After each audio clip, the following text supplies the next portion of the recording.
안녕하세요, 학습자 여러분. 여행학 개론 강좌를 맡은 원동선입니다. 여러분을 만나게 되어 매우 반갑습니다. 지난 시간 영국편은 잘 이해가 되셨는지요? 항상 여러분들의 여행의 길잡이가 되기 위해 도움을 드리고자 합니다. 본 강좌를 통해 여러분들께 여행의 많은 길잡이가 되었으면 하는 바람이 큽니다. 오늘은 유럽 여행에서 한 번쯤은 가봐야 할 아일랜드에 대한 이야기를 해볼까 합니다. 여러분은 아일랜드 하면 무슨 생각이 나시는지요? 북아일랜드, 아일랜드, 맥주, 영문학자, 예술가, 다양하게 생각할 수가 있습니다. 아마도 맥주가 생각나지 않을까 생각됩니다. 10년 전까지만 해도 사실 국내 맥주에는 대안이 없었죠. 그런데 요즘에는 각국의 맥주가 사람들에게 인기가 있습니다. 그 중에서도 기네스 맥주 들어보신 적 있으신지요? 일명 흑맥주의 대명사라고 할 수 있습니다. 기네스 맥주가 어느 나라 맥주인 줄 아시나요? 바로 아일랜드입니다. 우리나라 사람들은 아일랜드 하면 기네스 맥주가 떠오른다고 합니다. 그렇다면 왜 아일랜드인가에 대해 알아보겠습니다. 아일랜드는 다양한 모습을 보여주는 나라라고 할 수 있습니다. 그만큼 우리에게는 상당히 멋지고 그리고 흥미진진한 나라라고 할 수 있습니다. 우리는 아일랜드를 문화의 나라, 역사의 나라, 예술의 나라, 자연의 나라라고 할 수가 있습니다. 여타 나라도 아일랜드와 같은 좀 전에 말씀드린 수식어를 붙일 수 있습니다. 하지만 여타 나라와는 아주 다른 면모를 가지고 있다고 해도 과언이 아닙니다. 문화의 도시 더블린을 여행하게 되면 기네스 맥주, 그리고 영화가 남기고 간 것들, 그리고 국민기업 아보카 매장 등을 둘러보실 수 있을 것입니다. 또한 각종 축제로 더욱 즐거워지는 여행을 만끽할 것입니다. 그리고 예술의 나라를 경험하시게 됩니다. 예를 들어 휴레인 미술관에서 20세기 영국을 대표하는 표현주의 화가 프란시스 베이컨의 세계를 경험할 수 있습니다. 인간의 치부를 드러내며 지나치게 원초적으로 풍자적으로 그린 작품에서 현대사회를 살아가는 인간의 불안과 공포가 여과 없이 느껴지는 것을 여행객들은 느낄 수 있습니다. 역사의 나라 아일랜드는 더블린 오코넬 거리에서 느낄 수 있습니다. 아일랜드의 독립과 발전에 이바지했던 인물들을 동상으로 만날 수 있습니다. 아일랜드의 리더였던 다니엘 오코넬의 동상을 감상할 수 있는데 그는 아일랜드 남쪽 캐리 지역의 작은 마을 출신이며 19세기 가톨릭 해방을 이루어냈고 아일랜드 자체에 크게 기여했습니다. 아일랜드가 어떤 나라인지에 대해서 우리가 한번 알아보도록 하겠습니다. 우리가 통상 아는 아일랜드에 대한 지리적인 분석에 대해서 슬라이드를 통해서 살펴보도록 하겠습니다. 그렇다면 아일랜드 하면 어떤 나라인가?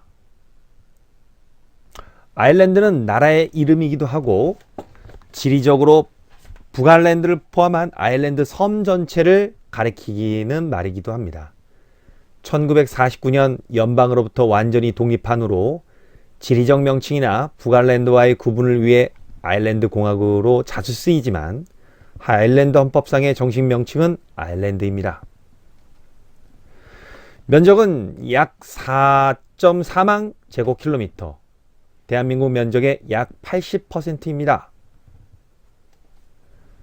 인구는 약 650만 명, 북아일랜드 180만 명을 포함했습니다. 언어는 제1언어 아일랜드, 일명 게일어라고 하죠. 제2의 언어 영어, 실제로 영어가 널리 통용되고 있습니다.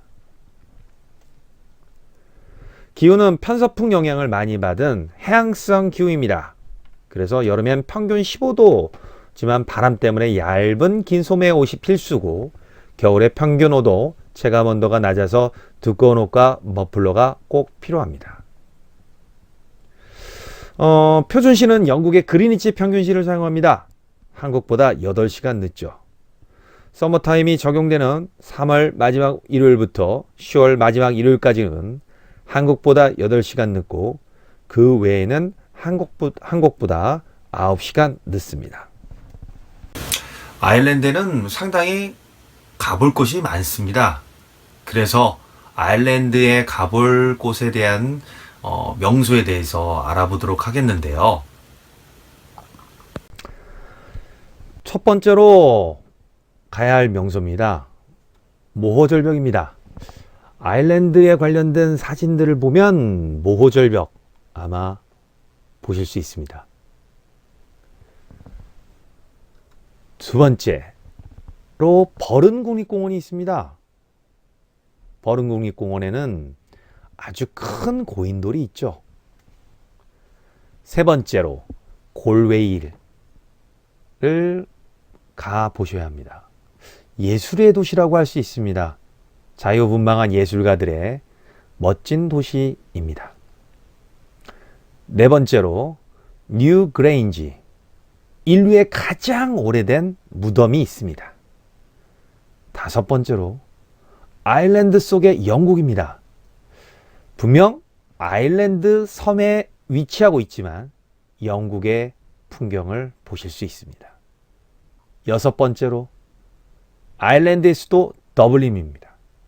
더블린에서는 문화, 역사, 모든 것을 살펴보실 수 있습니다. 마지막으로 블라니 성을 가보셔야 할 것 같습니다. 깎아지르는 듯한 모호절벽이 있습니다. 절벽은 끝이 보이지 않을 만큼 이어져 바다와 하늘을 200m 이상의 높이로 나누고 있습니다. 절벽의 단층은 무수한 세월을 말해주듯 이동하여 서로 다른 높이, 서로 다른 나이를 보여줍니다. 지구의 판이 화강암을 찰흙이라도 된 양 주무르고 바람과 파도가 끊임없이 때리고 단련시켜 만든 절벽은 오직 신들만이 만들 수 있는 완벽한 걸작품입니다.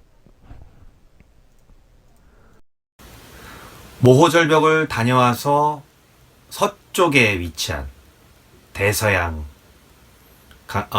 해변을 끼고 있는 골웨이 지역이 있습니다. 골웨이 지역 시티에 있는 골웨이에 가보시겠습니다.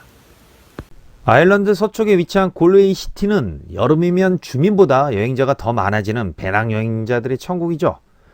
다양한 연령대가 골웨이를 방문하지만 그 중에도 젊은 여행자들이 유독 많습니다. 어려운 여유와 낭만이 도시를 감싸고 있습니다. 커다란 공연장에 온 느낌이라고 해야 할 정도로 거리엔 보헤미안 스타일의 사람들과 예술을 즐기는 사람들이 차고 넘칩니다. 대단히 선사지역 유적이 있는 버른 국립공원에 가보시겠습니다. 버른은 아일랜드 버른에서 온 단어로 바위가 많은 지역을 뜻한다고 합니다. 수년째 유네스코 세계유산 후보지로 이름을 올리고 있는 이곳은 석회암이 물이나 바람에 의해 침식 용해되면서 생성된 카르스트 지형입니다. 바위 위에서 좁은 수로와 같은 틈을 쉽게 찾아볼 수 있는 건 바로 그 때문입니다.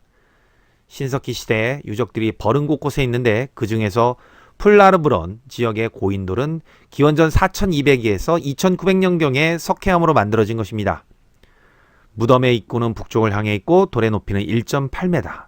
1985년에 동쪽의 돌이 깨지면서 복원됐는데 그 과정에서 성인 20명 내외의 어린이 6명의 유골이 발굴되었습니다. 이집트 피라미드보다도 400년이 앞선 인류 최대의 무덤입니다.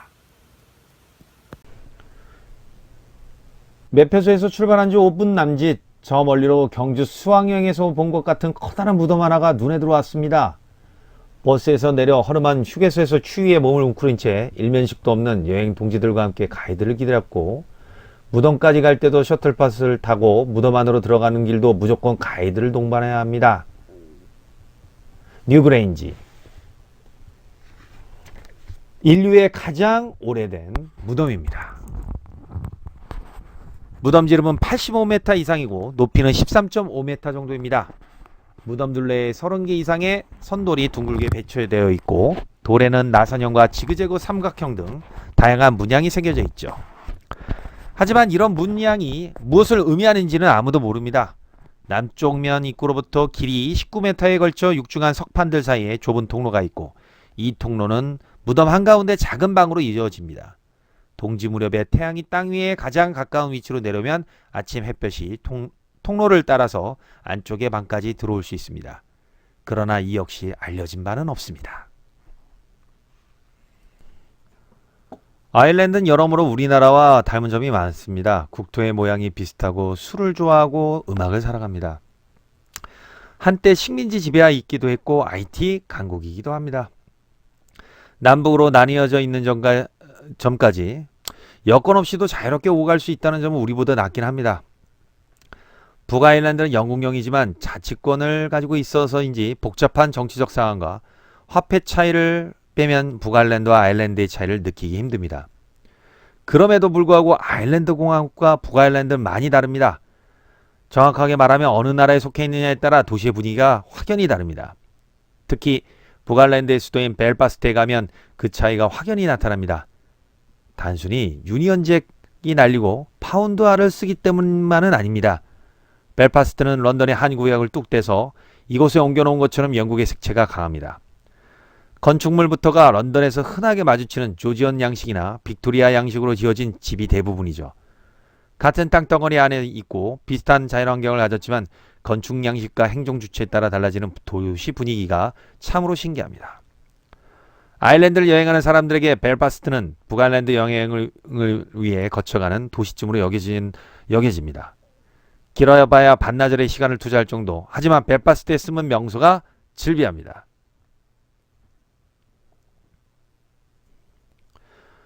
아일랜드 사람들도 우리나라 사람처럼 술 마시며 이야기하는 것을 좋아합니다. 그래서인지 펍 문화가 발달했고 세계에서 술을 가장 많이 마시는 나라 상위권을 굳건히 지키고 있습니다. 아일랜드의 펍은 우리나라의 주점과 비슷하게 맥주와 음식을 판매하지만 단순히 술과 음식을 즐기는 곳이 아닙니다. 우리나라 카페에서처럼 술 한 잔을 두고 몇 시간씩 담소를 나누기도 하고 독서 토론회를 벌이기도 합니다. 또 축구 시즌에는 응원장소의 역할을 톡톡히 해내고 있죠. 평일 저녁이나 주말에는 아일랜드 전통 음악 공연이 열리기도 하는데 젊은이들이 많은 트렌디한 펍에서 그들 취향에 맞는 음악이 연주됩니다. 더블린 시내에는 담배 피우는 사람은 흔히 볼 수 있지만 펍 실내에서만큼은 금연이 원칙임을 알 수 있습니다. 그리고 더블린에 가시면 지금 사진에서 보시는 더블린 성을 보실 수 있습니다. 더블린 성도 상당히 아일랜드를 대표하는 성이라고 할 수 있습니다. 아일랜드는 성당만큼이나 성이 많죠. 귀족의 성부터 시작해서 대부호나 동네 부자가 지은 작은 성까지 규모나 종류도 매우 다양합니다. 킬케니 성처럼 대대적인 보수를 거치고 관리가 잘 된 성도 있지만 아일랜드까지 온 여행객에 선뜻 추천하기 어려운 성이 대부분입니다. 규모나 관리는 둘째치고 관심을 가질 만한 특별한 스토리가 많지 않기 때문이죠. 하지만 블라닌 성은 조금 특별합니다. 죽기 전에 가봐야 할 세계 100대 유적지에 뽑혔을 만큼 매력적인 성입니다. 12세기 무렵에는 목조 건물이었는데 15세기 중엽에 메카시 가문에 의해 석조 건물로 다시 세워졌다고 합니다. 입장권을 끊고 푸른 잔디가 펼쳐진 정원과 무성하다는 말이 딱 어울릴 것 같은 우람한 나무들을 지나며 빛바랜 진해색 건물이 우뚝 서 있습니다. 사진으로만 보던 성을 실제 보니 생각보다 큰 규모에 한번 놀랬고 사진보다 훨씬 허름한 모습에 한 번 더 놀랐습니다. 성은 노년의 삶을 살고 있는 것 같습니다. 화려했던 젊은 시절을 다 보내고 얼굴에는 깊은 주름살이 가득한 모습.